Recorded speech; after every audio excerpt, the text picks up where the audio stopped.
Hello guys, welcome to Daily Gadgets with me. Another tutorial na naman tayo for today. And sa video na to, tuturuan ko kayo kung paano mag-align ng text ng mas mabilis. Yeah, tara.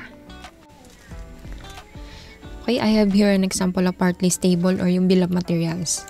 Okay, instead na i-move natin siya mano-mano dito sa loob ng table, 'di ba? Matagal. And then eventually katagalan papaling siya, 'di ba? So, tuturo ko sa inyo yung pinakamabilis na paraan para hindi na kayo manually mag-i-input dito sa loob. Magdadrag kayo isa-isa, di ba? So, ganito ang gawin nyo. Tayo sa command line, type nyo text align. Text align. And then, highlight nyo lang tong mga number and then enter ulit. And then, click to tong number 1, which is ito yung reference natin. Okay, so as you can see, na-align na siya dito agad sa loob ng box. Okay, so for the part name naman, type nyo ulit text align. Highlight nyo to, and then enter. Then, click nyo tong reference natin.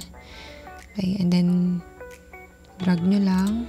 Okay, so, na-align na siya lahat, diba? So, ganun lang kadali na gamitin yung command na to. Mas mapapabilis yung pag-i-input nyo ng text. So, no need nyo na manually pa idadrag isa-isa. Diba? So, ganun lang siya kadali. Hopefully, nakasunod kayo sa tutorial natin for today. Once again, I'm Engineer Kim. Thank you for watching. See you on my next tutorials pa. Bye-bye!